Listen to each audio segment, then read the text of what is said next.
దేవుని సృష్టిలో స్త్రీనిగా పురుషునిగా మాత్రమే దేవుడు చేశారు. మరి ఇప్పుడు సమాజంలో ఈ ఇద్దరే ఉన్నారా? మూడవ రకం కూడా వచ్చారా? వచ్చారు. ఎవరు వాళ్ళు? నపుంసకులు. వాళ్ళు ఎప్పుడు వచ్చారు? దేవుడు అనుకున్నది ఇద్దరినే అయితే మూడవ వాళ్ళు ఎప్పుడు వచ్చారు? ఎందుకు వచ్చారు? ఇప్పుడు మరి దేవుడు ఇద్దరిని అనుకుంటే మూడవ వాళ్ళు వచ్చారంటే వాళ్ళు దేవుని సంబంధులు కాదా? వారిని దేవుడు చేయలేదా? ఇది మనం ఆలోచించవలసిన విషయం ఈ రాత్రి. అవునండి. దేవుడు ఆదికాండంలో చెప్పిన మాట ఏంటి? మొదటి అధ్యాయం, ఆదికాండము మొదటి అధ్యాయము 27వ వచనం. ఆదికాండము మొదటి అధ్యాయము 27వ వచనం. దేవుడు తన స్వరూపమందు నరుని సృజించెను, దేవుని స్వరూపమందు వాణ్ణి సృజించెను, స్త్రీనిగాను పురుషునిగాను వారిని సృజించెను. ఇక్కడ మూడో రకం ఉన్నారా? ప్రారంభంలో దేవుడు సృష్టిని చేసేటప్పుడు, సృష్టిలో భాగంగా మనిషిని చేసేటప్పుడు మనుషులలో ఎలాంటి వారిని చేయాలి అనుకున్నప్పుడు ఆయన అనుకున్నది స్త్రీగాను పురుషుని కానీ. మరి ఈరోజు స్త్రీ కాకుండా అటు పురుషుడు కాకుండా ఉన్న ఒక మధ్య తరగతి లేక మధ్య రకం సృష్టిలోనికి వచ్చింది కదా. ఇదేంటి అని మనం అడిగినప్పుడు మనం కొంచెం ఆలోచిస్తేనండి, మధ్య రకం అనుకుంటున్నాం కానీ రెండింటి నుండి వచ్చింది అది.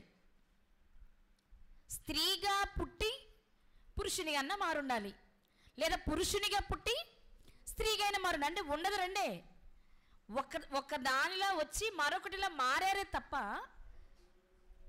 అర్థమైందన్న మాట? అంటే దేవుని సంకల్పంలో ఉన్నది ఇద్దరే. కానీ ఇక్కడ మనం తీసుకోవాల్సిన మరొక విషయం ఏంటి అంటే, ఇద్దరే ఉన్నా ఆ రెండిటిలో నుంచే మూడవది వచ్చినా ఇక్కడ శరీరానికి కాదు మనం ఇంపార్టెన్స్ ఇవ్వాల్సింది. అంతేనా? దేనికి ఇంపార్టెన్స్ ఇవ్వాలి? ఆత్మకు మనం ఇవ్వాలి. ఈ సందర్భాన్ని ఈరోజు మనం కాస్త జ్ఞాపకం చేసుకుందాం. ఈ రాత్రి నేను మీతో నపుంసకులను గురించి మాట్లాడాలనుకుంటున్నా. ఎవరిని గుర్చండి? ఈ మూడవ జాతి వారి లేక మూడవ రకం వారినే మనం సమాజంలో పిలిచే పేర్లు నపుంసకుడు, అలాగే షండు, హిజ్రాలు, ఇలా రకరకాల పేర్లతో పిలుస్తారు. ఎవరయ్యా వీళ్ళు అంటే, శరీరపరంగా చూస్తే స్త్రీ అయి ఉండొచ్చు, కానీ వాళ్ళ మాట కానీ వాళ్ళ స్వభావం కానీ వారి కోరికలు కానీ పురుషులకు ఉండేవిగా ఉంటాయి. లేదా పుట్టుకతో పురుషులుగా ఉండొచ్చు, లింగం పురుషుడుగా ఉండొచ్చు, కానీ వాళ్ళ కోరికలేమో స్త్రీలలా ఉంటాయి. జడ వేసుకోవాలి, లిప్స్టిక్ వేసుకోవాలి, డ్రెస్సులు వేసుకోవాలి, ఆడపిల్లలాగా మాట్లాడాలి. శరీరంలోని భాగాలు పురుషుల్లా ఉంటున్నాయి కానీ వాళ్ళ కోరికలు వాళ్ళ స్వభావమేమో స్త్రీలుగా అనిపిస్తున్నారు. మరి వీళ్ళ చరిత్ర ఏంటి? అసలు వీళ్ళ చరిత్రలో ఎలాంటి వారు? వీళ్ళని గురించి దేవుడు బైబిల్ గ్రంథంలో వ్రాయించారా? వ్రాయిస్తే వాళ్ళ నుంచి ఈ రాత్రి మనం ఏం నేర్చుకోవాలి అనేది కొన్ని విషయాలు ఈ రాత్రి మనం నేర్చుకోవడానికి ప్రయత్నం చేద్దాం ప్రియులారా. ఓకేనా? రాజులు 2వ గ్రంథం 20వ అధ్యాయం. రాజులు 2వ గ్రంథము 20వ అధ్యాయము 18వ వచనం నుండి చదువుకోవడానికి ముందు కొంచెం చరిత్ర చెప్తాను. ఏంటి చరిత్ర అంటే, ఇశ్రాయేలీలు రెండుగా విడిపోయారు. ఇశ్రాయేలీలుగా, యూదులుగా. యూదులను పరిపాలిస్తున్న రాజులలో ఒకరైన హిజ్కియా పాలనా కాలంలో చాలా నమ్మకంగా చాలా మంచిగా పరిపాలించాడు ఆయన. దావీదు గారి తర్వాత యెహోషాపాతు గారు పరిపాలిస్తారు. ఆయన తర్వాత కాస్త చెప్పుకోదగిన వ్యక్తి ఎవరైనా ఉన్నారు అంటే ఆయన హిజ్కియా గారే. ఈ హిజ్కియా గారు పరిపాలన మధ్యలో ఆయనకు భయంకరమైన మరణకరమైన రోగం వచ్చింది, ఒక పుండు వచ్చింది. దాన్ని మనం రాచపుండు అంటారు, ఇప్పుడు భాషలో చెప్పాలంటే క్యాన్సర్ అని అంటారు. సైంటిఫిక్గా ఆయనకు వచ్చిన రోగం అది అని. మనకి బైబిల్లో అయితే ఒక పుండు కలిగి అంటే అంజూరపు ఆకులు ముద్దన చేసి పుండు మీద పెట్టినట్లుగా చరిత్ర చెప్తుంది. కాబట్టి సరే, ఆ వ్యాధితో ఆయన బాధపడుతున్నప్పుడు దేవుడు వర్తమానం ఇచ్చారు. ఏమనంటే, హిజ్కియా నువ్వు చనిపోతావు, సిద్ధపడిపో, నీ ఇల్లు చక్కబెట్టేసుకో అని. ఆ మాట వినగానే ఆయనకి చాలా భయం వేసింది, బాధేసింది. వెంటనే మీరు గమనించినట్లయితే అండి, ఆయన ప్రార్థనలో ఆయుష్యమ్మని అడగల, ప్రార్థన మాత్రమే చేశారు ఆయన. నా మాట వింటున్నారు అందరూ? నాకు ఇంతకాలం ఆయుష్ ప్రభు అని అడగల, నేను ఎలాంటి వాడినో నీకు తెలుసు కదా ప్రభువా, నా చరిత్ర అంతా నీకు తెలుసు కదా ప్రభువా, నన్ను ఒకసారి నువ్వు జ్ఞాపకం చేసుకో ప్రభువా అని అడిగారు తప్ప, ప్రభువా నేను అప్పుడే తీసుకోవద్దు, నాకు 10 ఏళ్ళు ఇవ్వు 20 ఏళ్ళు ఇవ్వని అని అడగల. కానీ ప్రార్థన చేయగానే దేవునికి ఏమనిపించిందంటే ఇంకా కొంతకాలం ఉంచుదాం హిజ్కియాని అనిపించింది. వెంటనే హిజ్కియా గారికి మళ్ళీ వర్తమానం వచ్చింది, నీకు ఎన్ని సంవత్సరాలు ఆయుష్ ఇస్తున్నాను చెప్పాలందరూ, ఎన్ని 15 సంవత్సరాలు ఇస్తున్నాను అన్నారు. సరే అయిపోయింది. 15 సంవత్సరాలు అయిపోయిన తర్వాత హిజ్కియా గారికి మరణకరమైన రోగం వచ్చి బాగుపడ్డారన్న వార్త చుట్టుప్రక్కల ఉన్న రాజ్యాల వారికి తెలిసింది. అప్పుడు వారికి పొరుగు రాజ్యమైనటువంటి బబులోను రాజు ఏం చేశాడంటే కొంతమంది పనివారిని పంపించి హిజ్కియా చాలా భయంకరమైన రోగం నుంచి బయటపడ్డాడట, పలకరించి కాయలిచ్చి రండి అని చెప్పాడు. వచ్చారు వాళ్ళు, హిజ్కియా గారి దగ్గరకు వచ్చారు, హిజ్కియా గారిని పరామర్శించారు. ఇప్పుడు బాగున్నానండి, నేను రోగం నుంచి బయటపడ్డాను, దేవుడు నన్ను కరుణించారు, నాకు మళ్ళీ ఆయుష్ ఇచ్చారు, 15 సంవత్సరాలు ఆయుష్ ఇచ్చినట్టు ప్రవక్త యెషయా గారు వచ్చి వర్తమానం చెప్పారు, నాకేం పర్వాలేదు అన్నాడు. శక్తి వచ్చిన ఆయన కూడా బాగున్నాడు. వచ్చిన బబులోను రాజుకి తన రాజ్యంలో ఉన్నవన్నీ ఏమీ మిగలకుండా అన్నీ చూపించాడట. ఇది మా తాతలు సంపాదించిన ఆస్తి, వాళ్ళు సంపాదించిన రాజధాని, అందులో ఉన్న బంగారం ఇది, వారు కట్టిన దేవాలయం ఇది, ఇది అది ఇది అది అని అన్నీ చూపించేశారు. వెంటనే దేవుడు మరలా యెషయా గారిని పంపించారు. ఏమని? ఒకసారి హిజ్కియా దగ్గరికి వెళ్ళి తన దగ్గరికి వచ్చింది ఎవరో, వారికి ఏం చెప్పించాడో ఒకసారి కనుక్కొని నా మాటగా కూడా నువ్వు ఒక మాట చెప్పిరా అన్నారు దేవుడు. వచ్చి యెషయా గారు అడిగారు, నాయన నీ దగ్గరికి వచ్చింది ఎవరంటే, ఎవరో దూరము నుండి నన్ను చూడటానికి వచ్చారండి, నేనంటే ఎంత ప్రేమ లేకపోతే వచ్చారు వాళ్ళు. ఓకే, వచ్చిన వాళ్ళకి నువ్వేం చేశావు? అన్నీ చూపించేశా. ఆయన గొప్పగా చెప్పుకుంటున్నాడు, నా కోసం ఎక్కడి నుంచో వచ్చారు, నేను అన్నీ చూపించేశా అని. అప్పుడు ఏదంటారు, లోక సామెత అంటారు కదా, చావు కబురు చల్లగా చెప్పినట్లు ఆయన చెప్పారు. ఏమనంటే, దేవుడు తప్పదు ఆయుష్ ఇచ్చేశాడు కాబట్టి నీకు, నీ తరువాత నువ్వు ఏమేమి ఎవరికి చూపించావో వాళ్ళే వస్తారు, అవన్నీ పట్టుకెళ్ళిపోతారు అని చెప్పారు. ఇక్కడ వరకు బాగానే ఉంది. అక్కడ రెండవ మాట కూడా చెప్పారు ఆయన, అది ఇప్పుడు చూద్దాం మనం. రాజుల 2వ గ్రంథము 21వ అధ్యాయము 17 నుండి చదువుకుందాం. వచ్చు దినములలో ఏమీ మిగలకుండా నీ నగరు నందున్న సమస్తమును నేటి వరకు నీ పితరులు సమకూర్చి దాచిపెట్టినదంతయును బబులోను పట్టణమునకు ఎత్తుకొని పోబడినని యెహోవా సెలవిచ్చుచున్నాడు అని చెప్పారు. ఓకే, నువ్వంతా చూపించావు, బబులోనీలకు చూపించావు, వాళ్ళే వస్తారు, నువ్వు చూపించిందంతా ఏమండి, నువ్వు చూపించిందంతా పట్టుకెళ్ళిపోతారు. ఇక్కడ వరకు ఓకే. మరియు 18వ వచనం, నీ గర్భమందు పుట్టిన నీ పుత్ర సంతును బబులోను రాజు నగరు నందు నపుంసకులుగా చేయుటకై వారు తీసుకొని పోవుదురు. ఆస్తియే కాదు, రెండవది కూడా జరుగుద్ది. ఏంటో తెలుసా? నీ గర్భమందు పుట్టిన నీ పుత్ర సంతానము బబులోను దేశానికి వెళ్ళిపోతారు. చెరకు వెళ్ళిపోతారు అంతేనా అంటే కాదు, నపుంసకులుగా చేయబడడానికే వెళ్ళిపోతారట. నా మాట విన్నారా? ఏమండి, ఆస్తి చూపించినంత మాత్రాన ఇంత కఠినమైన శిక్ష విధించాలా? గర్భఫలం అంటే ఎంత సంతోషం అండి, అంతేనా? మాట్లాడాలి నా వైపు చూసి అందరూ. గర్భఫలం అంటే ఎంత సంతోషం. మరి నపుంసకులుగా చేయబడతారు అంటే పిల్లలుంటారా వాళ్ళకి? పిల్లలుంటారా వాళ్ళకి? ఉండరు కదా. మరి పిల్లలు లేకపోతే, సంతానం లేకపోతే వంశాభివృద్ధి ఉంటుందా? ఉండదు కదా. మరి వంశాభివృద్ధి లేని స్థితిలోనికి వెళ్ళిపోవడం అనేది పెద్ద శిక్ష కదా. అది కూడా ఎవరికేశారు? తప్పు చేసింది ఎవరు? పితరుడు. తండ్రి అంటే పిల్లలు పుట్టారు, ఆయనకి పిల్లలు ఉన్నారు, ఆయన తర్వాత సంతానం. హిజ్కియా గారి కుమారుడు మనష్షే, మనష్షే కుమారుడు ఆమోను, ఆమోను కుమారుడు యోషియా, యోషియా కుమారుడు యెహోయాహాజు, ఆ తర్వాత యెహోయాకీము, సిద్కియా, కీను. వీళ్ళంతా వరుసగా వస్తారు రాజులుగా. వీళ్ళందరూ వచ్చేసారు. కీము దగ్గర నుండే చెరలోనికి వెళ్ళడం జరుగుతుంది. అంటే వాళ్ళ పితరుడు ఇతను. సొంత అంటే తన గర్భాన పుట్టిన పుత్ర సంతానం అంటే కొడుకులని కాదు, మనములు ముని మనములు, ఆ సంతతి వారు. అది మీరు తీసుకోవాల్సిన విషయం. ఇప్పుడు దేవుడు ఏం చెప్పారు? ఆస్తి వెళ్ళిపోతుంది. ఓకే, అక్కడి వరకు ఎవరైనా ఓకే, నేను చూపించాను కాబట్టి ఓకే, ఆస్తి వెళ్ళిపోతే పోలే, నా తర్వాత వాళ్ళు సంపాదించుకుంటారు అనుకోవచ్చు. కానీ దేవుడు చెప్పిన రెండో మాట ఏంటి? నీ పుత్ర సంతానము బబులోను దేశానికి వెళ్ళిపోతారు. ఎందుకు? నపుంసకులుగా చేయబడుటకు. ఇది కూడా బాగానే ఉందండి. దేవునికి కోపం వచ్చింది, చెప్పాలి, దేవునికి కోపం వచ్చింది, నీ సంతానాన్ని ఇలా చేస్తానని చెప్పేశారు. కానీ ఇప్పుడు మాట కొంచెం వినడానికి ఇబ్బందిగా అనిపిస్తుంది మనకి. చదువుదాం 19వ వచనం.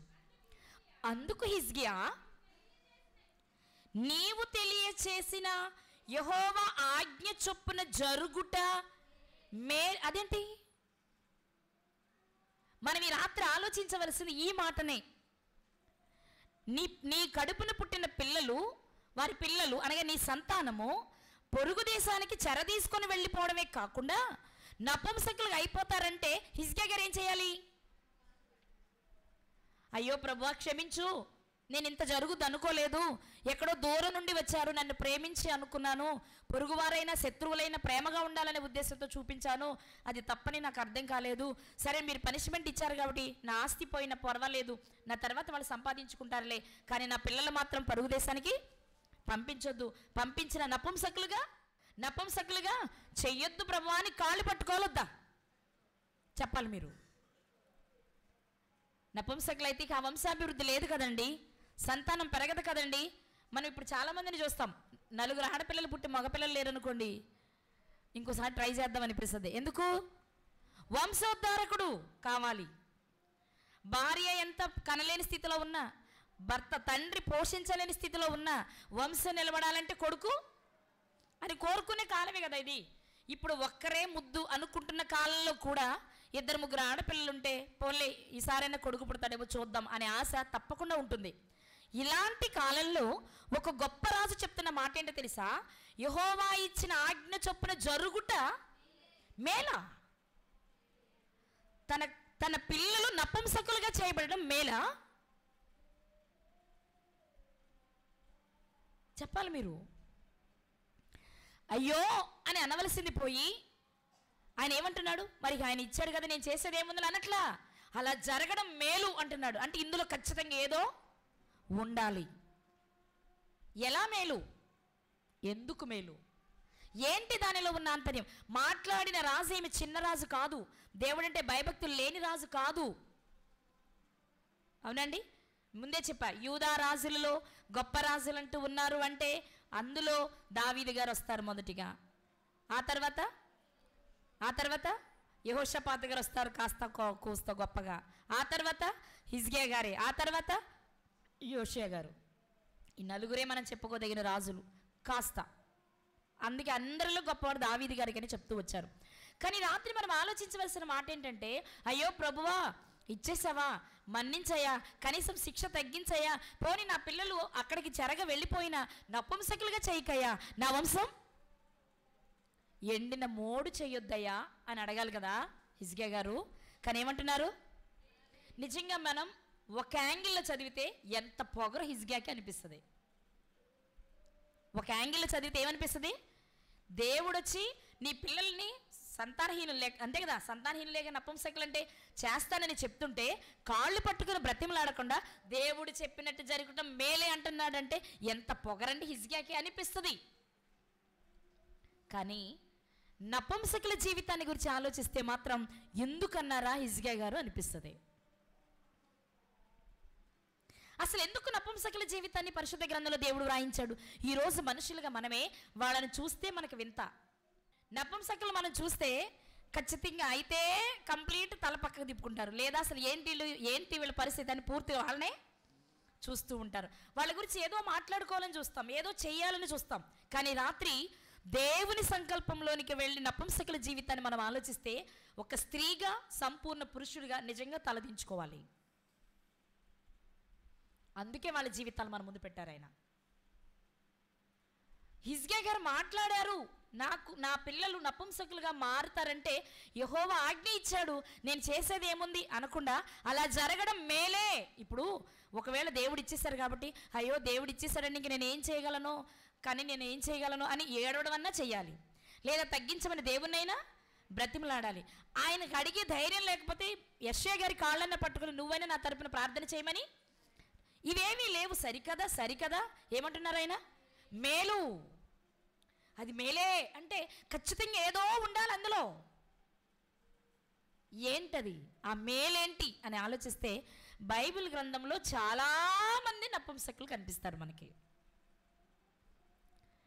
దేవుడు వ్రాయించిన ఒక మాట చూసి ఆ చరిత్రను కొంచెం మాట్లాడుకుందామండి మనం. యెషయా గ్రంథము 56వ అధ్యాయము 3వ వచనం. యెహోవాను హత్తుకొను అన్యుడు నిశ్చయముగా యెహోవా తన జనుల్లో నుండి నన్ను వెలివేయునని అనుకోవద్దు అంటూ షండు నేను ఎండిన చెట్టుని అనుకోవద్దు. ఎవరు? ముందే చెప్పా, షండులన్నా అన్న ఒక్కటే. షండుడట నేను ఎండిపోయిన చెట్టుని అనుకోవద్దు అంటున్నారు. అంటే మామూలుగా ఆలోచిస్తే షండులు ఎవరన్నమాట? రైట్. ఎందుకు ఎండిపోయిన చెట్టు? ఇక వారికి ఫలాలు లేవు, అంతే కదండి. చెట్టు నుండి ఏం ఆశిస్తాం మనం? ఫలాలను ఆశిస్తాం. మనుషుల నుండి పిల్లలకు పెళ్ళిళ్ళు చేసి ఏం ఆలోచిస్తాం? ఏం ఆశిస్తాం? గర్భఫలం, పిల్లలే, ఫలమే అది కూడా. అందుకే దేవుడు చెప్తున్న మాట షండుడితో ఏంటి తెలుసా? నేను ఎండిన చెట్టు అనుకోవద్దు నువ్వు. మామూలుగా అయితే ఇప్పుడు షండులు ఏమనుకోవాలి? ఏమనుకుంటారు?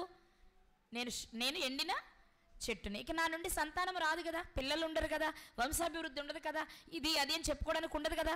అయితే ఎవరైనా పెంచుకోవాలి, దత్తపుత్రులే తప్ప సొంత పిల్లలు కారు కదా. షండు అలా అనుకోవద్దు అంటూ నేను నియమించిన విశ్రాంతి దినములను ఆచరించుచు నాకు ఇష్టమైన వాటిని కోరుకొనుచు నా నిబంధనను ఆధారము చేసుకొనుచున్న షండులను గూర్చి షండులకి మాటిస్తున్నారు. దేవుడు వాగ్దానం చేస్తున్నారు. ఏమని తెలుసా? నేను నియమించిన విశ్రాంతి దినాలు ఆచరించి నాకిష్టమైనవే వాళ్ళు చేస్తూ నా నిబంధనను మేరకుండా ఉంటే షండులకు ఒక ఆఫర్ ఇస్తున్నా. ఎవరికి? షండులకి, నపుంసకులకి ఒక ఆఫర్ ఇస్తున్నా. అదేంటి? నా ఇంటను నా ప్రాకారములలోనూ ఒక భాగమును వారికి ఇచ్చేదను, కొడుకులు కూతుళ్ళు అని అనిపించుకొనుట కంటే శ్రేష్టమైన పేరు వారికి పెడతా.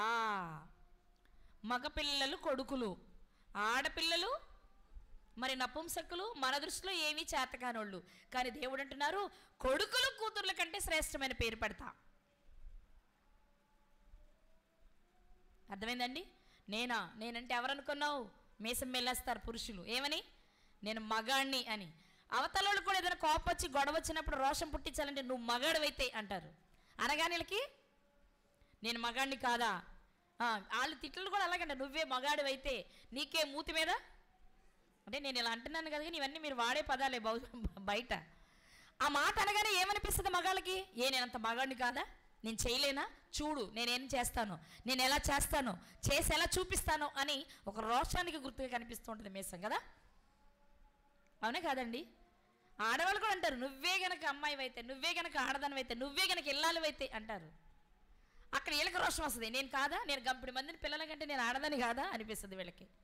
కానీ ఒక మాట, నువ్వు ఆడపిల్లగా కూతురు అనిపించుకోగలవేమో, లేక నువ్వు మగపిల్లాడిగా కొడుకు అనిపించగలవేమో, కానీ రెండూ కాదని నువ్వు నీచంగా నువ్వు తక్కువగా చూస్తున్న హిజ్రాలు ఉన్నారే, వారు దేవుని ఆజ్ఞ దేవుని నిబంధన మేరకుండా ఉంటే ఇద్దరికంటే మంచి పేరు పొందుతారట. వాళ్ళు ఇద్దరికంటే మంచి పేరు పొందుతారట. నిజంగానా? ఎవరు ఇంట్లో తల్లిదండ్రులకి అదేదో చిన్నతనం, అమ్మో మా అబ్బాయి అమ్మాయిలా మారిపోయాడంటే చూసిన వాళ్ళు ఏమనుకుంటారు? తల్లిదండ్రులుగా మమ్మల్ని ఏమనుకుంటారు, ఆమెనేమనుకుంటారు అంటారు. వాళ్ళు దగ్గరుంచుకోవడానికి ఇష్టపడరు. కావాలంటే వాళ్ళు బయటికి వెళ్ళి సంపాదించుకొస్తే డబ్బులు కావాలి, కానీ వాళ్ళని ఇంట్లో ఉంచుకోవడానికి పెద్దగా అంటే చూసిన వాళ్ళు ఏమంటారు? మీ అబ్బాయి ఇలా అంట కదా, లేకపోతే మీ అమ్మాయి ఇలా అంట కదా, ఇలా అయిపోయిందంట కదా, ఇలా ఉందంట కదా అని ఆ చిన్న చూపు చూస్తారనే ఉద్దేశం తల్లిదండ్రులు చేరదీరు, అన్నదమ్ములు చేరదీరు. అవసరం దీనికైతే వాడుకుంటారు. అంతేనండి? సంపూర్ణంగా మనం గౌరవిస్తామా వాళ్ళని? ఇప్పుడు ఇంకా చెప్పాలంటే కొంచెం అవేర్నెస్ వచ్చింది జనాల్లో, కానీ గతంలో అయితే వాళ్ళని ఒక వింతగా చూసేవాళ్ళు. కానీ వాళ్ళ వెనుక్కున్న బాధ ఎవరు అర్థం చేసుకునేవాళ్ళు కాదు. మరి వాళ్ళకున్న ఫీలింగ్స్ని బట్టి ఏమో తెలియదు, కానీ వాళ్ళు కూడా బాగా మేకప్ అవుతారు కదా. చాలా మన మామూలు స్త్రీల కంటే కూడా చాలా అందంగా తయారవుతారు వాళ్ళు. మరి అది వాళ్ళకు కలిగే కోరికలను బట్టి చేస్తారేమో మనకు తెలియదు. కానీ మనం పైన చూసే రూపాన్ని, వాళ్ళకి కలిగే కోరికలనే చూస్తున్నాం తప్ప వాళ్ళ వెనుకున్న ఆవేదనను మాత్రం మనం అర్థం చేసుకోలేకపోయాం. కానీ బయట ఎలా ఉన్నా ఒకసారి బైబిల్ గ్రంథాన్ని కనుక మనం పరిశీలన చేస్తే, హిజ్రాల చరిత్ర ఏంటి బైబిల్ గ్రంథం అంటే నిజంగా బైబిల్ అండి గొప్పగా చూపించింది వాళ్ళని. మామూలుగానే పురుషుల కంటే స్త్రీలని చిన్న చూపు చూసింది బైబిల్ అని చెప్తారు అందరూ. దేవుడే స్త్రీల పక్షపాతి, స్త్రీలను తక్కువగా చేశారు, పురుషుడికి అన్ని ఆధిక్యతలు ఇచ్చారని చెప్తారు. కానీ అది అవాస్తవం. ఎందుకు అవాస్తవం అంటున్నానంటే, ఇప్పుడు మనం చదువుకున్నాం కదా యెషయా గ్రంథం 56 అధ్యాయంలో, షండులకు దేవుడిచ్చిన ధైర్యం ఏంటి? శ్రేష్టమైన పేరు పెడతానయ్యా, కూతురు కొడుకు కంటే మించిన ఆప్యాయత ప్రేమ నేను అందిస్తాను అంటున్నారంటే, మరి వీళ్ళనే తక్కువ చేయలేదు అంటే ఇంకెవరిని తక్కువ చేస్తారు? పురుషుడని లేదు, స్త్రీ అని లేదు, నపుంసకుడని లేదు. ఎవరైనా ఆయన నిబంధనలకు అనుకూలంగా బ్రతికితే వారిని తప్పకుండా హెచ్చిస్తాడు. ఇక్కడ మనం ఆలోచిస్తే హిజ్కియా గారికి దేవుడు చెప్పిన మాట ఏంటంటే, నువ్వు నాకు ఇష్టం లేని పని చేసావు, నీ పిల్లల్ని బబులోను దేశానికి పంపిస్తా, నీ పిల్లల్ని బబులోను దేశానికి పంపిస్తా అన్నప్పుడు ఆయన ఏ ఉద్దేశంతో అన్నారో నాకు తెలియదు. మేలే అని ఆయన ఏ ఉద్దేశంతో అన్నారో నాకు తెలియదు. కానీ బైబిల్ గ్రంథంలో నపుంసకుల జీవితాన్ని తీస్తే మాత్రం ఓహో ఎందుకన్నారా అనిపిస్తుంది. ఏంటి అని కనుక మనం చూస్తే మనకు తెలుసు, యెహోయాకీము గారి కాలంలో బబులోను దేశానికి వెళ్ళిపోయారు యూదులు చెరలోనికి. అలా వెళ్ళిన వారిలో 4 బాలురు ఉన్నారు. ఎవరు ఆ 4? దానియేలు గారు, షద్రకు, మేషకు, అబేద్నెగో. వాళ్ళ వరుసల పేర్లు చెప్పండి. హనన్య, మిషాయేలు, అజరియా గారు, దానియేలు గారు. ఈ 4 బబులోను దేశానికి వెళ్ళారు. ఈ 4 బబులోను దేశానికి వెళ్ళిన తర్వాత అక్కడ రాజు కనిపించింది. మనము యూదయా దేశము నుండి తెచ్చుకున్న బాలురులో తెలివి కలిగిన వారు, యుక్తి కలిగిన వారు, చెప్పిన మాట వినేవారు నా రాజనగరం నందు నిలబడేలా ఉండాలి. ఉద్యోగాలు ఇవ్వాలి అంటే బబులోను రాజు ఎవరిని సెలెక్ట్ చేసుకుంటున్నాడు? యూదయా నుండి వచ్చిన నపుంసకులు. అంటే నపుంసకులు అంటే పుట్టుకతో నపుంసకులు కాదు. ఇక్కడ మీకు చిన్న క్లారిఫికేషన్ ఇచ్చి ముందుకెళ్తాను నేను. మత్తయి సువార్త 19వ అధ్యాయము 12వ వచనం. మత్తయి గారు రాసిన సువార్త 19వ అధ్యాయము 12వ వచనం. అంటే నపుంసకులలో 3 రకాలుగా ఉంటారు. నపుంసకులలో కూడా 3 రకాలుగా ఉంటారు. తల్లి గర్భము నుండి నపుంసకులుగా పుట్టిన వారు కలరు. అంటే అటు స్త్రీనా పురుషుడా గుర్తించలేని పరిస్థితి. తల్లి గర్భము నుండే వస్తున్నారంటే ఎవరి ప్రమేయంతో వస్తున్నారు వీళ్ళు? అంతేనా? మనకు మనం అనుకుంటే పిల్లలు పుడతారండి. ఎలాంటి పిల్లలైనా సరే మనం అనుకుంటే పుడతారా? ఎవరివ్వాలి గర్భఫలం? దేవుడే ఇవ్వాలి. వింటున్నారు అందరూ? ఎవరివ్వాలి? దేవుడే ఇవ్వాలి. తల్లి గర్భం నుండి వచ్చేటప్పుడే నపుంసకులుగా పుట్టిన వారు కలరు. మనుషుల వలన నపుంసకులుగా చేయబడిన నపుంసకులు కలరు. పరలోక రాజ్యము నిమిత్తము తమ్మును తామే నపుంసకులనుగా చేసుకొనిన నపుంసకులు కలరు. 3 రకాలు. ఇప్పుడు మనం చదువుకునే వచనంలో నపుంసకులే వీళ్ళు 3 కూడా, కానీ 3 రకాలు. ఎలా? తల్లి గర్భము నుండి వచ్చేటప్పుడే నపుంసకులు. కానీ మనం ఆదికాండలో ఏం చదువుకున్నాం? మరి ఇక్కడేంటి? అసలు వీళ్ళు ఎలా ఉంటారు? స్వభావం. అర్థమవుతుందా? ఇక్కడ ఏం తీసుకోవాలి? స్వభావం. స్వభావం అక్కడ కూడా మనం చెప్పుకున్నది అదే. స్త్రీగాను పురుషునిగాను ఉన్నా ఖచ్చితంగా తర్వాత వాళ్ళు అవయవ మార్పిడి చేసుకున్నా ఆ కోరికలను బట్టి వాళ్ళు మార్పు చేసుకోవడం మనం మాట్లాడుకున్న విషయం.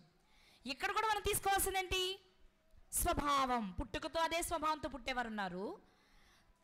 తర్వాత నపుంసకులుగా చేసేస్తారు. అంటే ముందే చెప్పాను, పిల్లలు పుట్టకుండా ఎండిన చెట్టులా ఉండిపోయేలా చేయబడతారు. అంటే వీళ్ళు పుట్టుకతో పురుషులే కావచ్చు, కానీ వేరే రాజుల చేతుల్లోనికి వెళ్ళిపోయిన తర్వాత ఆ రాజులు ఏం చేస్తారంటే వారికి పిల్లలు కనడానికి వీలు లేకుండా వారిని నపుంసకులుగా చేసేస్తారు. ఇది 2వ రకం. 3వ రకం నపుంసకులుగా తమకు తామే చేసుకుంటారు. ఎందుకు? పరలోక రాజ్యం నేను వెళ్ళాలి అంటే నేను గనక పురుషునిగా కానీ స్త్రీగా కానీ ఉన్నట్లయితే పెళ్లి చేసుకునే పిల్లల్ని కంటే వాళ్ళని చూసుకునే పనిలో పడితే నేను పరలోకం వెళ్ళలేను. అందుకే నేనేం చేయాలి? నేనేమి అసలు నాకు పెళ్ళొద్దు, పిల్లలొద్దు, భార్య వద్దు, ఏమొద్దు, నా బ్రతకంతా దేవుని కొరకే బ్రతకాలని ఒక నిర్ణయం తీసుకొని బ్రతికేస్తారు వీళ్ళు. దీనికోసం లింగ మార్పిడి చేసుకోవాల్సిన అవసరం లేదు. ఒక మాట, నిర్ణయం, కట్టుబాటు కలిగి తమకు తామ నిర్ణయాన్ని తీసుకుని ఇక అలా ఉండిపోతారు. ఇక అంటే పెళ్ళి ఉండదు. పెళ్ళి లేకపోతే ఎలాగో పిల్లలు ఉండరు. ఎందుకు వీళ్ళు మూడో రకం వాళ్ళు ఎందుకు అలా ఉండిపోయారు? ఆ రాజ్యానికి వెళ్ళాలి అంటే ఈ బాదర బందీలన్నీ ఉంటే ఎంతో కొంత డిస్టర్బెన్స్. అందుకే కదండి బాప్తిస్మ ఇచ్చే యోహాన్ గారు పెళ్లి చేసుకున్నారా? పౌలు గారు పెళ్లి చేసుకున్నారా? పౌలు గారు ఇచ్చిన సలహా కూడా ఏంటి? నా వల్లే ఉండాలని యవనస్తులు కోరుకుంటున్నా నేను. నా వల్లే ఉండాలంటే అర్థం ఏంటి? ఒంటరిగా ఉండిపోతే అదే పనిలో ఉండిపోతాం. అది మనం చదువుకుంటాం కదా, కొరింథీ పత్రికలు చదువుతాం. ఏమని అంటే పెళ్ళైన వాడు భార్యను ఎలా సంతోషపెట్టాలా అని ఆలోచిస్తాడట. అది పెళ్ళి లేకపోతే ప్రభువుని ఎలా సంతోషపెట్టాలా అని ఆలోచిస్తాడట. ప్రభువునే సంతోషపెట్టి పరలోకానికి వెళ్ళాలి అనుకునేవారు, మాకు పెళ్ళొద్దు అనుకునేవారు తమకు తామే నపుంసకులుగా అంటే కోరికలను చంపేసుకుంటారండి. సింపుల్గా చెప్పాలి అంటే కోరికలను చంపేసుకుని బ్రతుకుతారు. పరలోక రాజ్యం కొరకు ఒక బ్యాచ్. కోరికలు లేకుండా చేసేస్తారు వేరే మనుషులు మరికొంతమందిని. అసలు కోరికలు లేకుండా పుడతారు మరికొంతమంది. అర్థమైందా? కోరికలే లేకుండా పుట్టేవారు ఒక రకం, కోరికలు లేకుండా చేసేస్తారు వేరే వాళ్ళు మరో రకం, అసలు కోరికలు నాకు వద్దనుకొని తమకు తామే నిర్ణయం తీసుకుంటారు మూడవ రకం. ఇప్పుడు దానియేలు గారు ఏ రకం అంటే పుట్టినప్పుడు పురుషుడే కానీ మనుషుల చేత నపుంసకునిగా చేయబడి. ఎందుకు వాళ్ళని నపుంసకులుగా చేశారంటే నెంబర్ 1 పాయింట్ ఏంటంటే ఆల్రెడీ హిజ్కియా గారికి దేవుడు మాటిచ్చారు, చెప్పేశారు కాబట్టి జరగాలి. రెండవది ఏంటి అంటే చెరదీసుకుని పోయిన చోట రాజులు తమ దగ్గర పనిచేసే వారు మన భార్య నా కొరకు ఎదురు చూస్తుందండి, నేను వెళ్ళే వరకు భోజనం చేయదండి అని చెప్పే అవకాశం ఉండకూడదంటే ఏం చేయాలి? నపుంసకులుగా చేసేయాలి, మార్చేయాలి. మీరు చూస్తే అహష్వేరోషు దగ్గర నపుంసకులు ఉన్నారు, నెబుకద్నెజర్ దగ్గర నపుంసకులు ఉన్నారు, దర్యావేషు గారి దగ్గర నపుంసకులు ఉన్నారు, కోరేష్ గారి దగ్గర నపుంసకులు ఉన్నారు. అంతెందుకు యెహోయాకీము దగ్గర కూడా నపుంసకులు ఉన్నారు. అంటే రాజులు చేసే పని ఏంటి అంటే తెలివైన వారిని, చురుకైన వారిని, యుక్తి కలిగిన వారిని తమ దగ్గర పని చేసుకోవాలి అంటే వారికి కోరికలు లేకుండా, అంటే వారికి పర్సనల్ కోరికలు లేకుండా రాజు కోరికే తమ కోరికలా బ్రతకాలనే ఉద్దేశంతో వాళ్ళని నపుంసకులుగా చేసేస్తారు. అదే కొందరు తమ రాజైన క్రీస్తుని ప్రపంచానికి పరిచయం చేసి ఆ రాజ్యంలో చేరి పరలోకాన్ని స్వతంత్రించుకోవాలంటే తమకు తామే కోరికలు లేకుండా చేసుకుంటారనమాట. ఇప్పుడు మీరు ఆలోచన చేస్తే రాజుల దగ్గర ఉండే నపుంసకులంతా అందగాళ్ళు. దానియేలు గారు అందగాడేనా? చెప్పరేంటండి? వాళ్ళ గురించి దానియేలు గారే కాదు, హనన్య, మిషాయల్, అజర్య గారి గురించి రాయబడిన మాట చూస్తారా? దానియేలు గ్రంథం 1వ అధ్యాయం, దానియేలు గ్రంథము 1వ అధ్యాయము 4వ వచనం. రాజు అష్పెనజు అను తన నపుంసకుల అధిపతిని పిలిపించి అతనికి ఇలాగూ ఆజ్ఞాపించెను, ఇశ్రాయేలీల రాజవంశములలో ముఖ్యులై, కలిపి చదవాలి మీరు దాన్ని, లోపము లేని సౌందర్యమును. ఏ సౌందర్యం? అసలు అందగాళ్ళు చిన్న లోపం ఉన్నా మనం పెద్ద పట్టించుకుందాం, అన్నీ బాగుంటాయి. అసలు వీళ్ళు ఎలా ఉన్నారట అంటే ముక్కు ఎలా ఉంటే బాగుంటుందో అలాగే ఉందన్నమాట. మనకి అబ్బంతా బాగుందండి, ముక్కు కొంచెం లావుగుంది అంటాం. అబ్బా అందం ఎంత బాగుందో, పెదవి కొంచెం పెద్దగా ఉంది, కళ్ళు కొంచెం చిన్నగా ఉన్నాయి, అంటే అన్నీ బాగుంటాయి. ఏదో ఒక లోపాన్ని మనం వెతుకుతాం కదా. కానీ బాలురు కట సెలెక్ట్ చేయబడిన నలుగురు లోపం లేని సౌందర్యం కలిగిన వారు. ఇది మీరు గుర్తించాల్సిన విషయం. అవునండి, హనన్య, మిషాయేలు, అజర్య, దానియేలు గారు అనబడిన వీరు ఎలాంటి వారు? అంతేకాదండి, మంచి జ్ఞానవంతులు, విద్య నేర్పిస్తా నేర్చేసుకున్నారు. అలా నేర్చేసుకున్నారు. ఇలాంటి వాళ్ళు ఎందుకు కావాలని రాజు కోరుకుంటున్నాడు? 4వ వచనం మీరు కిందకు వస్తే, రాజనగరునందు నిలువదగిన కొందరు బాలులను రప్పించి కల్దీల విద్యను భాషను వారికి నేర్పుము. ఎందుకు భాషా విద్య నేర్పాలి వీళ్ళకి? రాజనగరునందు నిలవాలి. అక్కడ మీరు గుర్తించాల్సిన ఒక విషయం ఏంటి అంటే, నపుంసకులుగా చేయబడుటకై వెళ్ళిన వారు. మీరు గుర్తించాలి. మరొకసారి చెప్తున్నా. హిజ్కియా గారితో దేవుడు చెప్పిన మాట ఏంటి? నపుంసకులుగా పుట్టిన వారిని పంపుతానన్నారా? తమకు తాము నపుంసకులుగా చేసుకునేలా చేస్తానన్నారా? నపుంసకులుగా చేయబడుటకు పంపిస్తానన్నారు. అదని చెప్పింది హిజ్కియా గారితో. ఇప్పుడు వెళ్ళిన వీళ్ళు నపుంసకులుగా చేయబడ్డారు కానీ వీళ్ళకి అప్పగింపబడిన పని ఏంటో తెలుసా? రాజనగరునందు ఉన్నతమైన పదవులు. నా ఉద్దేశం చెప్తాను ఇక్కడ. హిజ్కియా గారు ఎందుకు మేలు అన్నారంటే, ఆడు స్త్రీగా కానీ పురుషుడుగా కానీ ఉండి దేవుని చిత్తాన్ని నెరవేర్చకుండా ఉండడం కంటే నపుంసకులుగా ఉండి దేవుని కొరకు బ్రతుకుతారులే అనుకున్నారేమో. ఎందుకంటే మనకు రాయలేదుగా. మరి ఇదేం నేను చెప్పడానికి మీకు? మేలే అన్నారు అంటే మంచిగా ఉండాలి. మేలే అన్నారంటే మంచి, అంతే కదండి. ఎలాంటి చెడ్డవాళ్ళు కూడా తమకు పిల్లలు వద్దనుకోరు, పుట్టిన వాళ్ళు వికలాంగులై అనుకోరు, మానసిక వికలాంగులై ఉండాలనుకోరు. అనుకుంటారా? అనుకోరు. మంచిగా ఉండాలనే కోరుకుంటారు. కానీ మరి హిజ్కియా గారు దేవుడు తన నోట నుండి వచ్చిన మాట ప్రకారం జరిగితే మేలంటున్నారు అంటే, నేను అనుకున్న మాట చెప్తాను ఇక్కడ. ఇక్కడుండి దరిద్రులుగా బ్రతికే కంటే నా వంశపు పిల్లలు పొరుగు దేశంలో ఉన్నత పదవులు అధిరోహించి నా దేవుని గొప్పతనాన్ని చాటిస్తే అంతే చాలు అనుకున్నారేమో. చాటించలేదా ఆ బాలురు? దానియేలు గారు, నెబుకద్నెజర్ కాలంలో దానియేలు గారిని మించిన జ్ఞాని ఉన్నాడు ఇంకెక్కడైనా? జ్ఞానులు అనగానే మనకు బైబిల్ చరిత్రలో సొలొమోను గారి తర్వాత యేసుక్రీస్తు వారి కంటే ముందు కనిపించే రాజులలో, భక్తులలో మనకు కనిపించే వ్యక్తి ఎవరంటే దానియేలు గారే. యెహెజ్కేలు గ్రంథంలో కనిపిస్తుంది మనకు మాట, నువ్వు దానియేలు కంటే జ్ఞానవంతుడివా అని తూరు రాజుతో మాట్లాడుతూ ఉంటారు. అంటే దానియేలు గారు ఎలాంటి వారు అనమాట? జ్ఞానవంతుడు. ఎందుకు మేలన్నారు హిజ్కియా గారు అంటే, నా సంతానం ఆ దేశానికి వెళ్ళినా అక్కడ గొప్ప స్థాయిలో ఉంటే, రాజుల దగ్గరే ఉంటే, రాజువైన నీకంటే పరమరాజు ఒకడు ఉన్నాడని చెప్పగలిగే స్థితిలో నా పిల్లలుంటే చాలు అనుకున్నారేమో. అందుకని ఉంటారేమో. ఏమని? మేలే. అందానికి అందం, జ్ఞానానికి జ్ఞానం, విద్యకు విద్య, ఎన్నిటికి మించి గొప్ప రాజులము చక్రవర్తులము అనుకున్న రాజుల దగ్గర అతని సంతానం నిలవబడింది కాదా? నెబుకద్నెజర్ ఏ సలహా తీసుకోవాలని ఎవరిని అడిగారు కదా? అవునా? ఎప్పుడైతే ఒక్కసారి కలభావాన్ని తెలియచేయగలిగారు ఆయన, ఇక ప్రతి సమస్య వచ్చినా దానియేలు గారిని పిలిచారు కదండి. వెంటనే దానియేలు గారికి ఉన్నత పదవులు ఇచ్చేశారు కదండి.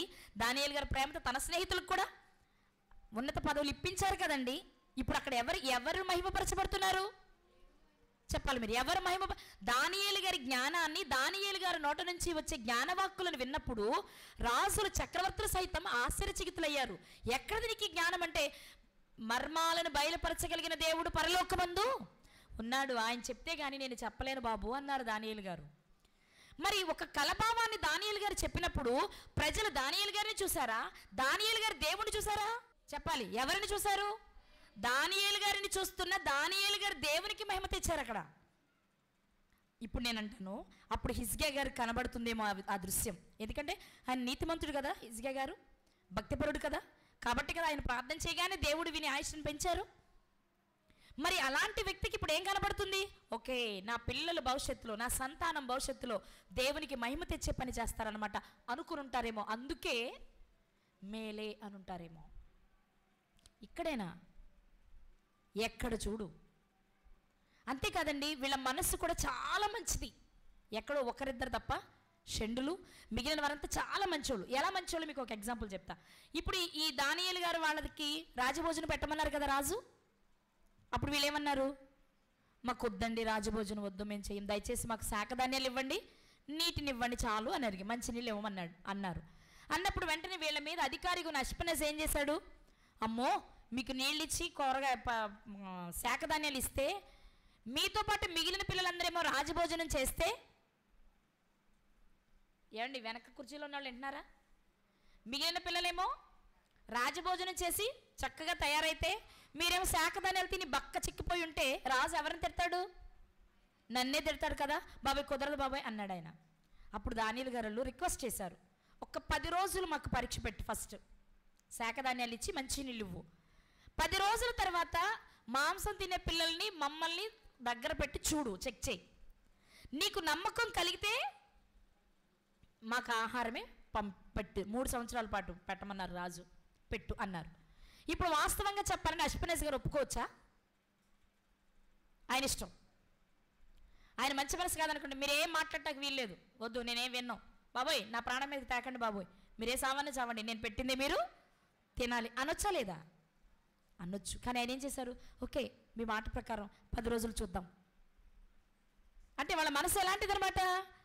ఎదుటివారు ఏదైనా రిక్వెస్ట్ చేస్తే ప్రశాంతంగా వినగలిగిన వాళ్ళు. అర్థమైందా? నేను ఈ మధ్యలో దీనికోసమే స్టడీ చేస్తున్నప్పుడు ఒక చిన్న క్లిప్ చూశాను. ఒక హిజ్రా డబ్బులు అడుక్కుంటూ వెళ్తుంది. ఒక వ్యక్తి దగ్గరికి వెళ్ళి అడిగింది, అతను ఎంతో ఇచ్చాడు. మరో వ్యక్తి దగ్గరికి వెళ్తే చిల్లర లేదన్నారు. చూడవయ్యా అంది, లేదన్నారు. ఇంకో ఆయన ఒక పక్క కుర్రోడు ఇలాగే కూర్చొని సైలెంట్గా ఉన్నాడు. అక్కడికి వెళ్ళింది తను.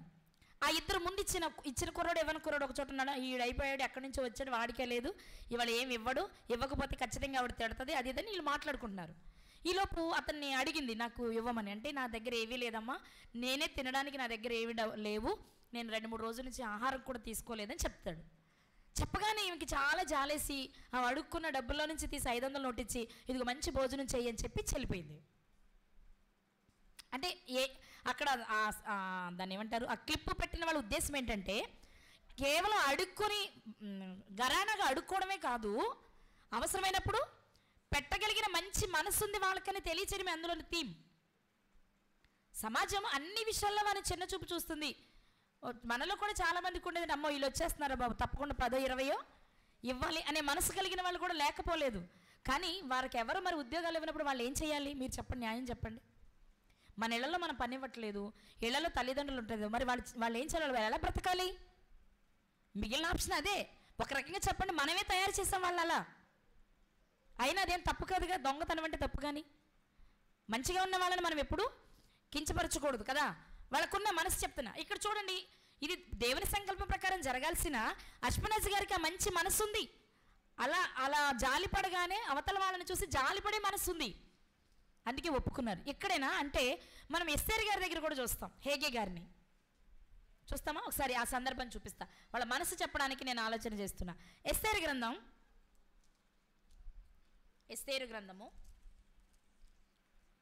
2వ అధ్యాయము 9వ వచనం. ఆ చిన్నది అతని దృష్టికి ఇంపైనది గనుక ఆమె అతని వలన దయ పొందెను. ఇక్కడ ఎవరు పైన అంటే హేగే గారి వశమునకు వెళ్ళారు. ఎస్తేరు గారు హేగే గారి కావలిలో ఉంచారు. మీరు గమనిస్తానండి, నపుంసకులుగా చేయబడిన వారంతా, రాజుల దగ్గర ఉన్నవారంతా, కాపలా కాసేవారిగా, ద్వారపాలకులుగా, రాజుకు సలహాలు ఇచ్చేవారిగా, మంచి మంచి నిర్ణయాలు తీసుకునే జాబితాలో వీరు నుంచినట్లుగా మీకు ఎస్తేరు గ్రంథం, దానియేలు గ్రంథం చెప్పుద్ది చూడండి. ఇప్పుడు వస్తీని తీసుకురావడానికి ఎవరు వెళ్ళారు? 7 నపుంసకులు వెళ్ళారు వస్తీని తీసుకురావడానికండి. 7 నపుంసకులు వెళ్ళారు. అంటే కొంతమంది చెప్పే తీరి అదే కదా, నపుంసకులు వెళ్ళారనే వస్తీ రాలేదని చెప్తూ ఉంటారు. కానీ అది వాస్తవం కాదు. ఎందుకంటే ఏ రాజ్యంలోనైనా రాణిల చుట్టూ ఉండేది నపుంసకులే. కందాకే రాణి క్రింద ఉన్నది ఎవరు? నపుంసకుడు కాదా? రాణిల దగ్గర ఉంచేదే నపుంసకులు. ఎందుకంటే వాళ్ళ శ్రేయస్సు కోరి వీళ్ళ నపుంసకులుగా చేసి పెట్టేవారు. వీళ్ళ కోరికలు ఉండకూడదు, వాళ్ళకి సేఫ్టీ. పురుషులు పెట్టామనుకోండి ఏదైనా జరగవచ్చు. మన సమాజంలో చూడలేదా, గొప్ప అధికారం కలిగిన వాళ్ళే ఎక్కువ జీతం ఇచ్చి డ్రైవర్లు పెట్టుకుంటే కొద్ది కాలం తర్వాత ఆ డ్రైవర్లతో వెళ్ళిపోయిన జాబితాలు మనం చరిత్రలో పేపర్లో చాలా చూస్తూ వచ్చాం. ఉదాహరణ చెప్తున్నా, చూస్తాం. కాబట్టి అలా జరగకుండా ఉండాలి అంటే రాజులు ఏం చేసేవాళ్ళు? తెలివైన వాళ్ళు, చురుకైన వాళ్ళు, సమాధానం చెప్పగలిగిన వాళ్ళు, రాజ అంతఃపురంలో అడుగుపెట్టిన దగ్గర నుండి బయట గేట్ దగ్గర నుండి పనిచేసే వాళ్ళందరినీ నపుంసకులుగానే చేస్తూ వెళ్ళేవారు. అంటే ఉన్నత పదవుల్లో ఉండేవాళ్ళు, ఉత్తమమైన వ్యక్తులుగా ఉండేవారు. కానీ వాళ్ళకి జరిగింది ఏంటంటే పిల్లలు పుట్టుకుని ఎండిన చెట్టులా చేసేవారు. ఇది భౌతికంగా మాత్రమే. అర్థమవుతుందా? ఈ 7 నపుంసకులు వెళ్ళారు. తన సలహా ఇచ్చింది వీళ్ళే. ఎస్తేరు గారిని తెచ్చిన తర్వాత ఎవరి వశంలో పెట్టారంటే హేగే గారి వశమే. ఒకసారి రాజు దగ్గరికి వెళ్ళాక మరలా బయటకు వచ్చిన తర్వాత మళ్ళా పిలిపి వచ్చే వరకు ఉండాలి అంటే మరొక శేష్గజ్ అనే మరో నపుంసకుల దగ్గరికే. ఇలా మనం చూసుకుంటూ పోతేనండి, ద్వారాల దగ్గర నుండి అంటే బయట గేట్ దగ్గర నుండి రాణి నివసించి అంతఃపురం వరకు ఎవరుండేవారంటే రాజగృహాలలో ఎందుకుండేవారు? అలానే రాజమందిరంలో పనిచేసే వాళ్ళని, అందహీనుల్ని, తెలివి తక్కువ వాళ్ళని, బుర్ర లేని వాళ్ళని పెడతారా? ఎందుకంటే రాజుకి ఎప్పుడు ఏ శత్రువు ఎలా అటాక్ చేస్తాడో తెలియదు. చీమ చిటుక్కుమంటే ఆలోచించగలిగిన చురుకైన మెదడు కలిగిన వారు కావాలి. రాజు చూడగానే ఆహ్లాదంగా ఉండాలి అంటే అందమైన ఆకారం, శరీర సౌష్ఠ్యం కలిగిన వారు కావాలి. బహుశా నేను అనుకున్న అభిప్రాయం ముందే చెప్తా, నేను అనుకున్నది హిజ్కియా గారి ఆలోచన అదే ఉంటుంది. భౌతికంగానూ అందగాళ్ళై ఉంటారు, తెలియగలిగిన వాళ్ళై ఉంటారు, రాజమందిరాలలో రాజు దగ్గర ఉంటారు. అన్నిటికీ మించి అసలు వారికి భార్యలు పిల్లలు లేకపోతే వాళ్ళ బ్రతుకంతది ఎలా జరుగుద్ది చెప్పండి? ఎలా జరుగుద్ది? భార్యలు లేనివారు, పిల్లలు లేనివారు ఎవరిని సంతోషపెట్టాలనుకుంటారు? అందుకని ఉంటారు హిజ్కియా గారు ఏమని? మేలే. ఎందుకు అతని సంతానం ఇలా అయిపోతారు అన్నప్పుడు మేలే అన్నారు అంటే భౌతికంగా అందగాళ్ళు, జ్ఞానవంతులు, రాజమందిరంలో నిలిచేవారు, అన్నిటికీ మించి ఎవరూ ఉండరు కాబట్టి దేవునికి మరింత ఇష్టమైన వ్యక్తులుగా మెలిగే అవకాశం ఉన్నవారు కాబట్టి అనుంటారేమో. ఏమోనేనండి, నేను డిక్లేర్ చేశాను అనొద్దు మీరు. కానీ ఆయన అన్నారంటే ఉండాలి కాబట్టి వెతుక్కుంటున్నాం మనం. ఏమై ఉంటుంది అంటే ఇదిగో వాళ్ళ జీవితాలను చూస్తే అహష్వేరోషు సలహా తీసుకోండి ఎవరిని తీసుకుంటున్నాడు? నపుంసకుల్ని పిలుస్తున్నారు. గుమ్మాల దగ్గర ఎవరిని పెడుతున్నాడు? వాళ్ళని. తెలుసా, అహష్వేరోషుని చంపాలనుకున్నది కూడా నపుంసకులే. ఎందుకు వాళ్ళే చంపాలనుకున్నారు? బయట నుంచి వెళ్ళే ఎర్రలన్నీ వాళ్ళకే వెళ్తాయి, అవకాశం వాళ్ళకే ఉంటుంది కదా, వాళ్ళనే వాడుకుంటారు. ఇలాంటి వాళ్ళు తక్కువ మంది లేండి ఉండేది, ఎక్కువ శాతం అందరూ మంచిగానే ఉన్నారు, ఉన్నతమైన పదవుల్లో ఉన్నారు, అటు రాజుకి సేవ చేసి. ఎందుకు నపుంసకులుగా చేస్తారంటేనండి రాజులు, ఒకటి రాణీల మీద వారికి ఎలాంటి చెడు దృష్టి ఉండకుండా, 2 ఎలాంటి కోరికలు భౌతికంగా కూడా భార్య పిల్లలు అనే కోరికలు కూడా వాళ్ళకి లేకుండా సంపూర్ణంగా రాజు యొక్క సేవలో ఉండాలని. అర్థమైందా? సంపూర్ణంగా రాజు యొక్క సేవలో ఉండాలి అని. ఇప్పుడు హిజ్కియా గారు ఆలోచిస్తున్నది ఏంటి అంటే, ఒకవేళ నా పిల్లలు సంపూర్ణంగా ఈ లోక సంబంధమైన రాజుల దగ్గర సేవలో ఉన్నా, నన్ను బట్టి నా వంశావళిలో నా పిల్లలు దేవుని కలిగిన వారైతే సంపూర్ణంగా దేవుని సేవలో కూడా ఉండగలరు. దానియేలు గారు ఉన్నారా లేదా? ఇంటికి వెళ్ళగానే ప్రార్థనే చేసుకునేవారండి. ప్రతి దినము దేవాలయం వైపు కిటికీలు తెరిచి, యెరూషలేము దేవాలయం వైపు కిటికీలు తెరిచి దినమునకు 3 మార్లైన ప్రార్థన ఎందుకు చేయగలిగారు? మీరు ఇక్కడ కూర్చున్న వాళ్ళు దినానికి 3 మార్లు ఖచ్చితంగా ప్రార్థన చేసి పురుషులను అడుగుదాం ఒకసారి. పడక మీద నుంచి లేవగానే గంట చేయకపోయినా 2 నిమిషాలు, దేవా మళ్ళీ రోజునిచ్చావు, ఈ రోజంతా కాపాడు, ఆమెన్. మళ్ళీ పడకకు అంతేగాని మధ్యలో గంట డ్యూటీ మానేసి మోకరించగానే భార్య అంటది, నువ్వు రోజు ఇలా మోకరించి ప్రార్థన చేస్తే మనకి 5 ఏళ్ళ లోపలికి వెళ్ళవయ్యా, ముగించి నువ్వు డ్యూటీకి వెళ్ళయ్యా అంటది భార్య. అందండి ప్రార్థన వాక్యం అని వెళ్ళే వాళ్ళకు జరిగేదంటే మీరు చెప్పండి, నిజం చెప్పండి, అదే కదా. మరి దానియేలు గారు ఎలా చేయగలిగారు? ఎందుకు చేయగలిగారు చెప్పాలి. భార్యలు లేరు, డ్యూటీ చేయడం, ఇక్కడ ఇచ్చిన డ్యూటీ చేయడం రాజు సమక్షంలో, బయటికి వెళ్ళగానే ఆ రాజు డ్యూటీ చేయడం అండి. అందుకే పరలోకం వెళ్ళాలి అనుకుంటే పెళ్ళొద్దని నేను చెప్పనులే, కానీ పెళ్లి చేసుకోపోవడం మాత్రం ఉత్తమమే అంటాను. నా అనుభవం కూడా ఉత్తమమే అంటాను. నీకు ఎప్పుడు కావాలంటే అప్పుడు చదువుకోవచ్చు, ఎప్పుడు కావాలంటే అప్పుడు ప్రార్థన చేసుకోవచ్చు. అది ఆలోచిస్తున్నది. మరి భర్తదే 24 గంటలు బైబిల్ చదువుతున్నాడు, తీసా పక్కన పెట్టు, ముందు ఇంట్లో పంచి. అమ్మ, దేశంలో అందరూ ప్రార్థన చేస్తున్నారు కానీ నీ అంత కాదు, కానీ సర్దుకొని సగం ముందు భార్య నాకేం కావాలో చూడు, తర్వాత పిల్లలకి ఏం కావాలో చూడు, టైం ఉంటే అనరండి. ఒకసారి కాకపోతే చెప్పరేంటి అంటే ఇంటికి వెళ్ళక ఏం జరుగుద్దనా? చేసుకున్నారు కాబట్టి భార్య మీద రైట్ ఉంది కాబట్టి వాళ్ళు అడుగుతారు, నేను కాదన్ను. చెయ్యాలి కాబట్టి మనము చేయాలి, కానీ మనకి దీని మీద ఇంట్రెస్ట్ ఉన్నప్పుడు, అది బ్రేక్ అవుతున్నప్పుడు ఎక్కడో మనకు కూడా ఇబ్బంది. అదే పెళ్ళి లేకపోతే ఆ సమయానికి కూడా. ఇది నేను చెప్పిన మాట కాదు, బైబిల్ చెప్పిన మాట. ఇది చూపించి నేను ముగించేస్తా.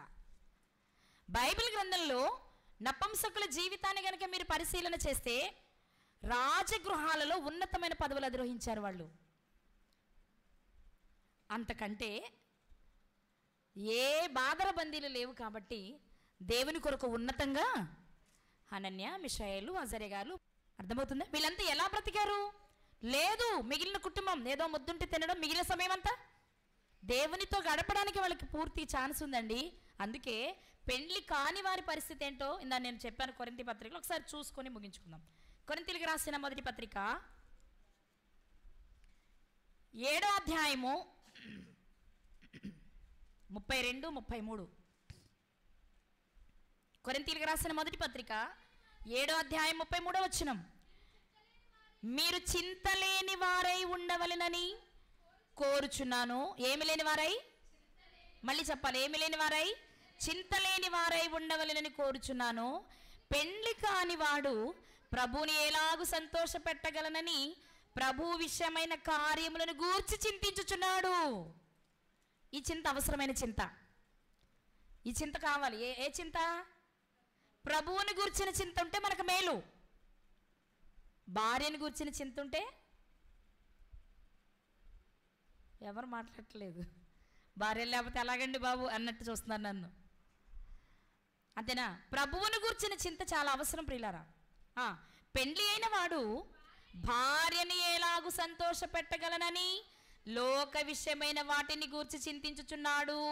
అదే పెండ్లి కాని వాడైతే ప్రభువుని ఎలాగు సంతోష పెట్టగలనా అని ప్రభు విషయమైన కార్యమును గూర్చి చింతించుచున్నాడు.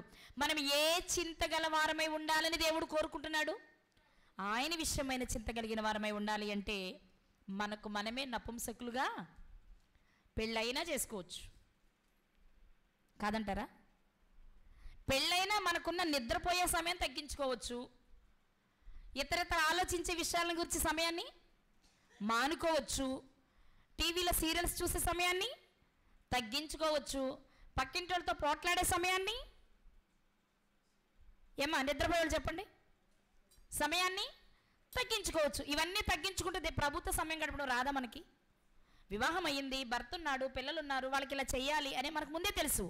దాన్ని ఒక సిస్టమేటిక్గా ఒక పనిని పద్ధతి ప్రకారం చేసుకుంటే ప్రభుతో గడపడానికి సమయం తప్పకుండా వస్తుంది. కాబట్టి రాత్రి దేవుడు మనతో మాట్లాడుతున్న విషయం ఏంటో తెలుసా? పుట్టుకతో ఆ స్వభావం ఉన్నా లేకపోయినా, ఇప్పుడు రాజుల కాలం కాదు కాబట్టి నువ్వు నపుంసకునిగా చేయించుకొని నిన్ను ఎవరైనా చేసినా చేయకపోయినా నీకు నీవు నపుంసకునిగా చేసుకొని ప్రభువుని ఎలాగ సంతోష పెట్టాలా అని నువ్వు చేయగలిగితే అది ఈరోజు మనకు కూడా మేలే, మనకు కూడా మేలే. ఇప్పుడు చెప్పండి, హిజ్కియా గారు యెహోవా ఇచ్చిన ఆజ్ఞ ప్రకారం జరుగుట మేలే అన్న మాటలో ఆంతర్యం ఉందంటారా? ఏంటి ఆంతర్యం? నా పిల్లలు కుటుంబం కొరకు కంటే దేవుని కొరకు బ్రతకడం కంటే గొప్పదేముంది? ఈవేళ చాలామంది ఎందుకయ్యా జీవన సంబంధమైన వ్యాపారంలో చిక్కుబడి పరిగెడుతున్నాము అంటే కుటుంబాన్ని పోషించుకోవడానికేగా. పురుషులు కాదా? స్త్రీలు కూడా. పురుషుడు సంపాదించే సంపాదన సరిపోనప్పుడు వాళ్ళు కూడా చేసేదేంటి? నువ్వు కూడా ఏదో రకంగా ఏదో చిన్న పని చూసుకొని చేసుకోమ్మా, ఇద్దరం చెరువు పని చేసుకుంటే వేడి నీళ్ళకి చన్నీళ్ళలాగా, చన్నీళ్ళకి వేడి నీళ్ళలాగా కుటుంబం వెళ్ళిపోద్దనే కదా అందరూ ఉద్యోగాలు చేసుకుంటుంది ఈరోజు, కాదా? కుటుంబాన్ని పోషించుకోవడానికే.